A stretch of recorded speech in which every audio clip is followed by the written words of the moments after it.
Descubrí. Crea. Aprender. Participar. Televisión más internet. www.encuentro.gov.ar.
Ver.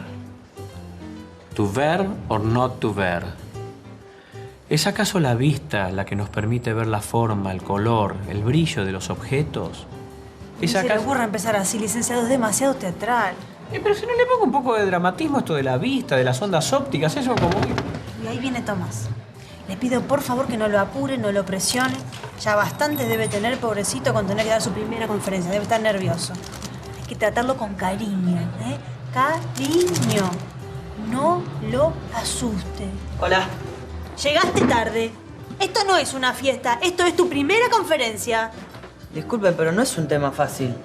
Es la historia de la luz hasta la llegada de Newton. No, hasta nuestros días. No, hasta los renacentistas y Newton. Te mandé un mail ayer diciéndote que cambió el tema, ¿no lo abriste? Estaba chateando. ¿Para qué vivís? ¿Y vos querés tener un futuro con la ciencia, Tomás? Perdón, licenciada. Me parece que lo del cariño no funciona. ¿Por qué no lo asusta un poco?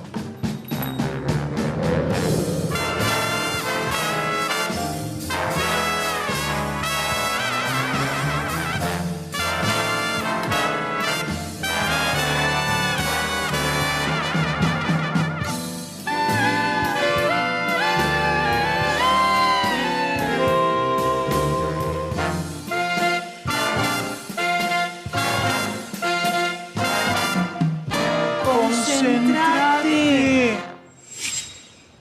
Podés empezar así, mira. Estamos aquí para explicar la teoría de la luz y otras ondas electromagnéticas que nos rodean. Por eso estamos en este bar.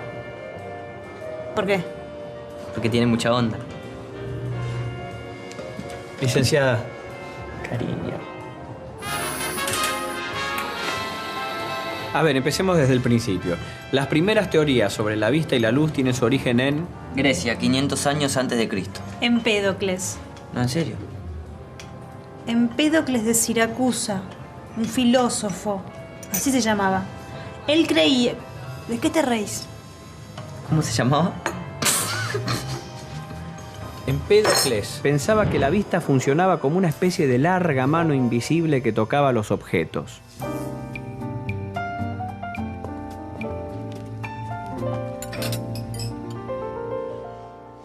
Esta era la teoría de la extramisión.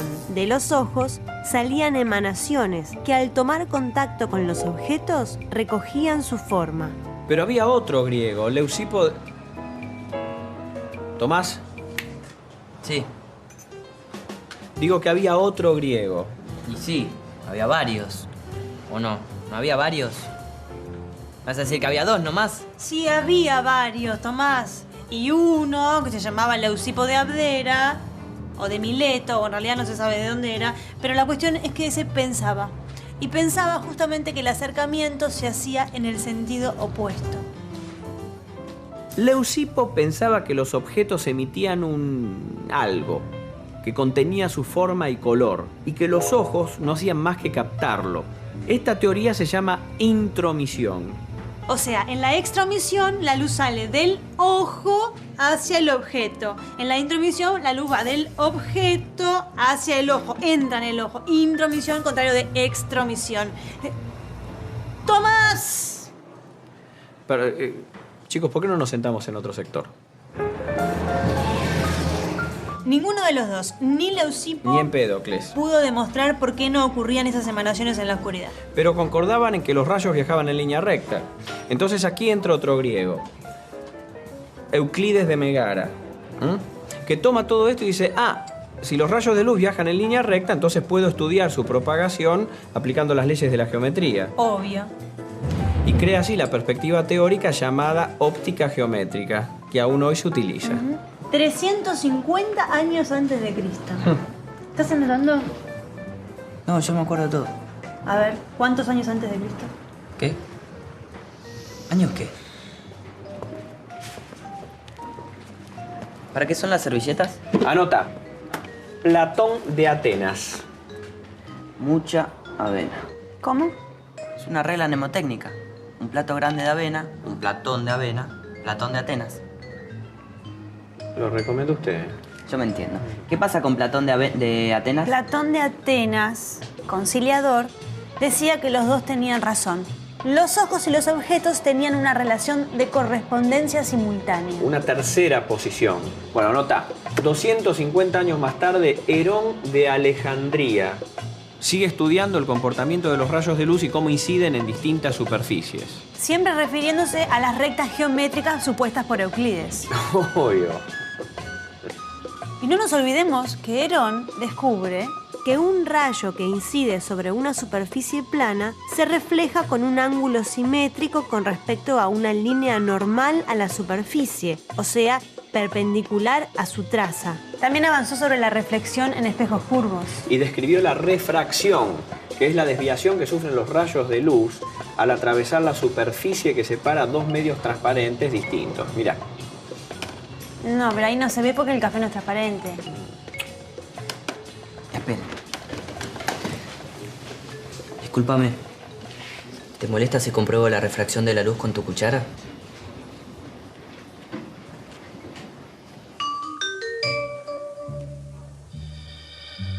¿Vos sabés qué es esto? ¿Un té? No, es la refracción. Se produce cuando un rayo de luz se propaga al atravesar una superficie que limita dos medios de diferente densidad óptica.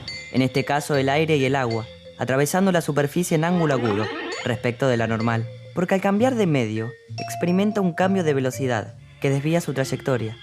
Por eso, si ves un objeto que está sumergido en un líquido, tenés la impresión de que está más lejos de la normal a la superficie. Y que la imagen del objeto es proyectada por el rayo que llega desde la superficie hasta nuestro ojo y que ha sufrido una desviación. Pero si Herón habló de un rayo incidente y de uno reflejado, ¿no tomó partido en el debate de la extramisión contra la intromisión?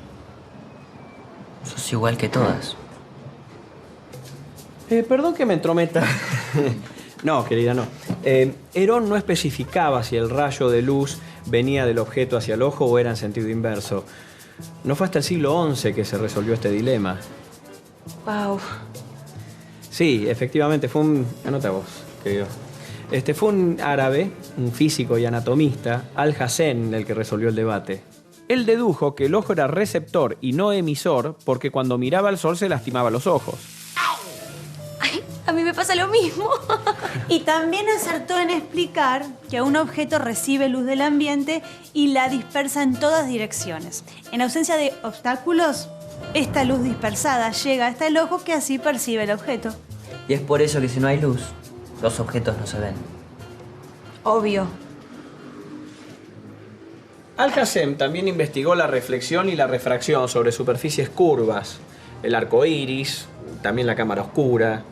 Un espejo cóncavo, esférico, de gran radio y pequeña abertura, refleja los rayos incidentes y los concentra hacia un punto focal. Dependiendo de si el objeto reflejado está más allá del radio de curvatura del espejo, en el radio o entre el radio y el punto focal, el tamaño de la imagen reflejada es menor, igual o mayor al tamaño real, respectivamente, y está invertida.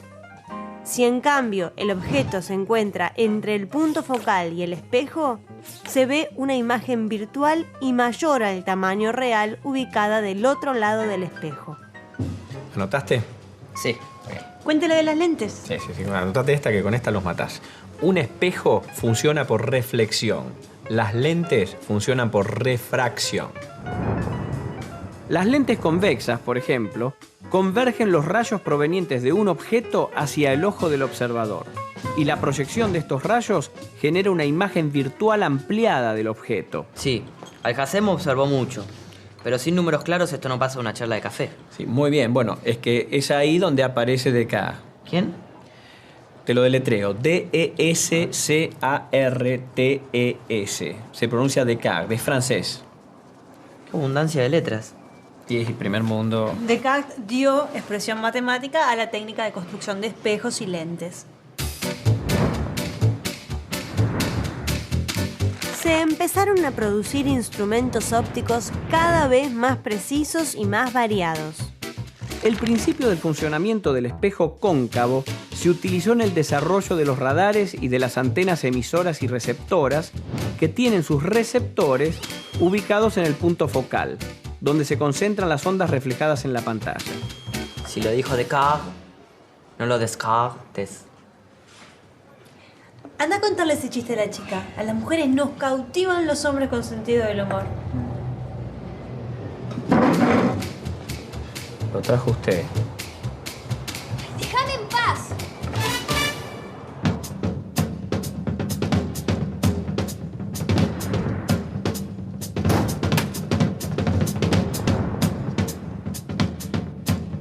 Mira, Tomás, la verdad prefiero no decirte nada del Renacimiento, porque si te tengo que decir, vamos a estar 10 días. Bueno, no hay que ser tan extremista tampoco. Podríamos mencionar, aunque sea a Kepler, a Leonardo, a Galileo Galilei. ¿Qué mencionar nombres así como así? ¿Sin contexto? ¿Sin nada?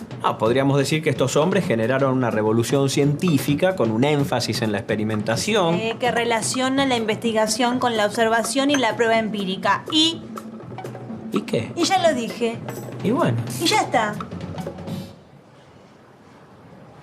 Perdón, no sé qué pasó, pero pasó con la velocidad de la luz. Sí, mejor volvamos a la luz. Isaac Newton llega en el siglo XVII con las leyes de gravitación universal y el movimiento de los cuerpos. En su afán por interpretar el universo, Newton ensaya una explicación para la naturaleza de la luz. Él decía que la luz está formada por pequeñas partículas de materia, pequeños corpúsculos. En la teoría corpuscular. En esa misma época, el astrónomo, físico y matemático holandés Christian Huygens propuso que la luz era un fenómeno oscilante que para propagarse necesitaba del éter, una especie de fluido impalpable que todo lo llena, incluso el vacío, donde la luz también se propaga. Entre estas dos alternativas, prevaleció la teoría corpuscular, sustentada por el enorme prestigio de Newton. De acuerdo con las leyes de la mecánica clásica, la luz viaja en línea recta porque, según la ley de inercia, así es como se mueve toda partícula libre. Y la reflexión ocurre porque las partículas rebotan al colisionar contra espejos y otras superficies reflejantes, tal como lo enuncia el principio de acción y reacción. Newton explicó el fenómeno de refracción suponiendo que la velocidad de las partículas de luz cambiaba bruscamente al pasar de un medio menos denso a otro más denso. De acuerdo con este enfoque, la intensidad de la luz dependía de la cantidad de partículas que atravesaban una superficie determinada por unidad de tiempo. Y que el color de la luz dependía del tamaño de las partículas que la componían. Las rojas eran las más grandes y las azules las más pequeñas. Bueno, perfecto. La primera parte de la conferencia ya está. Ahora bien. Se olvidan de algo. Que Newton experimentó la descomposición de la luz. Al hacer pasar un rayo de luz blanca a través de un prisma, observó que por el efecto de la refracción la luz blanca se descomponía en 7 colores. Por lo tanto, dedujo que la luz blanca es una composición de 7 colores, que al pasar de un medio al otro, la velocidad de las partículas de cada color se modifica de manera desigual. Entonces, cada color se desvía con un ángulo de refracción diferente, y por eso se separan.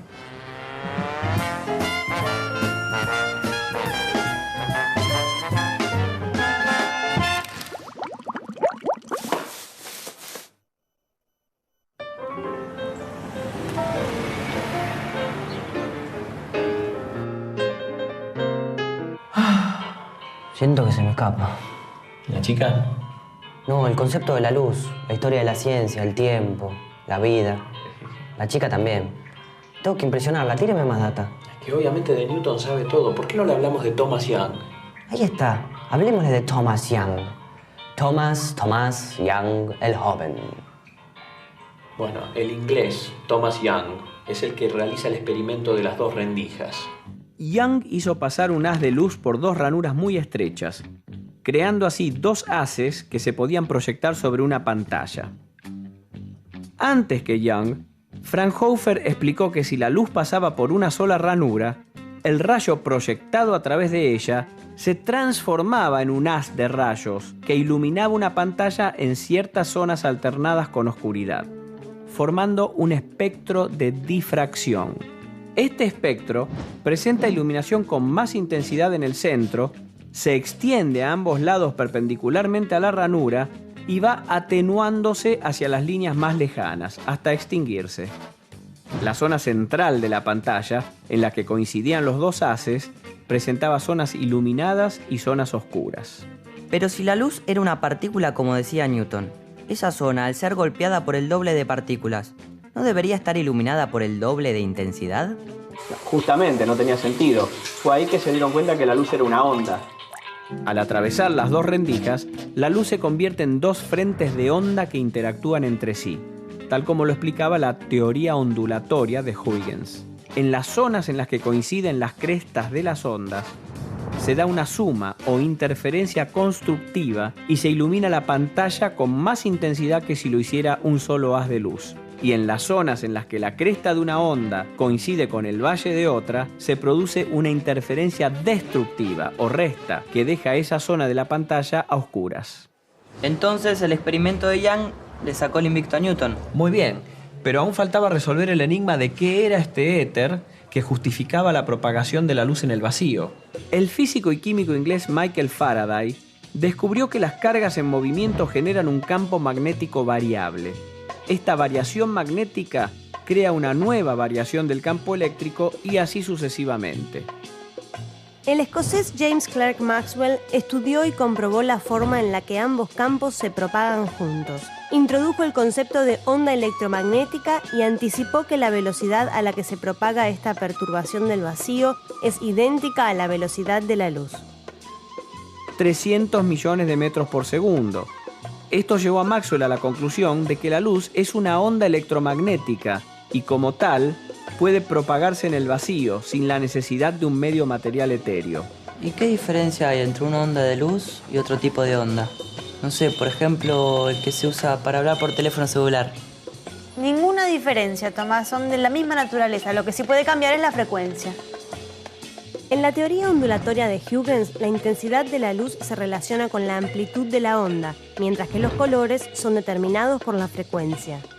El color rojo tiene la menor frecuencia de onda, mientras que el color violeta tiene la mayor frecuencia, en la gama de la radiación visible. Los rayos infrarrojos tienen frecuencias de onda un poco más bajas que las del color rojo y no son visibles para el ojo humano. Los rayos ultravioletas tienen frecuencias de onda un poco más altas que el violeta. Yo siempre soñé con tener visión rayos X, como una cosa mágica, ¿no? Ay, Tomás, nada de mágico.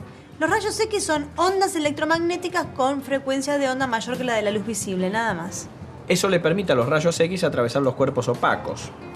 Y al ser registrados sobre un papel fotográfico, nos queda una radiografía de los tejidos blandos y óseos. ¿Hay radiaciones electromagnéticas con frecuencia de onda más bajas que la de la luz visible?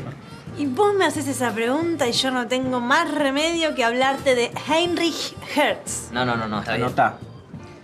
Heinrich Hertz, físico alemán, logró ondas con frecuencia de onda mucho más bajas que las de la luz visible, o sea, longitudes de onda mucho más largas que las de la luz visible, como las señales de radio y de televisión.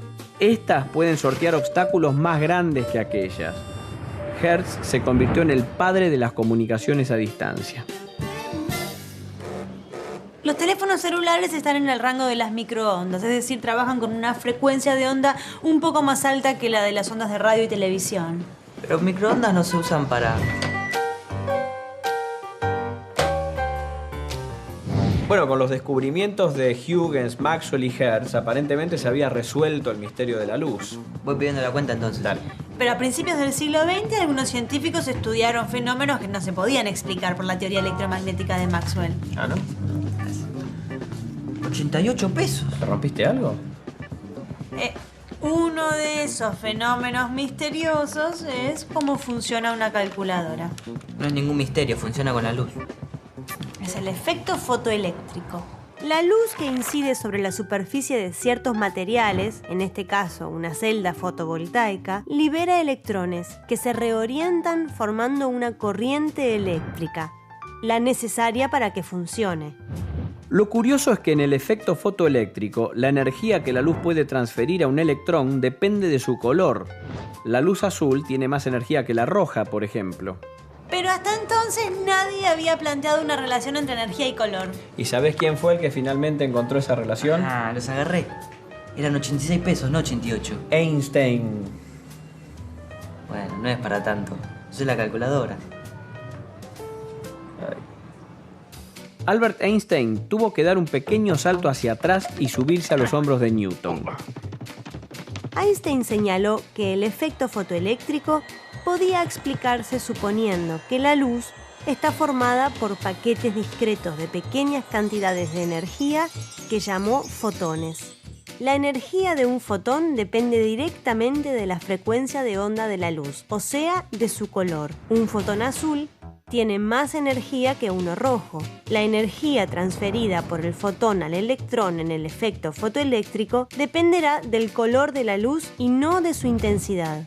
Desde el punto de vista de la energía, la luz se comporta como una granizada de partículas que chocan con los electrones, arrancándolos del átomo que los contenía. Pero es como vivir bajo un granizo de fotones. ¿No es peligroso estar rodeado de tantas ondas, partículas, fotones o lo que sea? Podemos trazar una línea crítica entre la luz violeta y los rayos ultravioletas. De un lado, las no ionizantes no tienen energía para romper uniones químicas. Del otro lado, las ionizantes, al poder romper estas uniones, son un riesgo para la salud. ¿Los electrodomésticos? Muy baja frecuencia. Inofensivos. ¿Las ondas de radio? Inofensivas. ¿Televisión? Inofensivas. Igual no abuses. Por favor, ¿pueden decirme cuáles son las peligrosas? ¿Tenés miedito?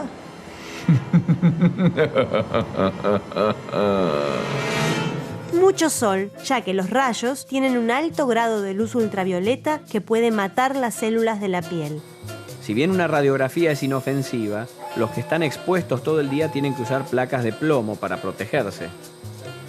Los rayos gamma, que provienen de fenómenos nucleares o de radiaciones cósmicas.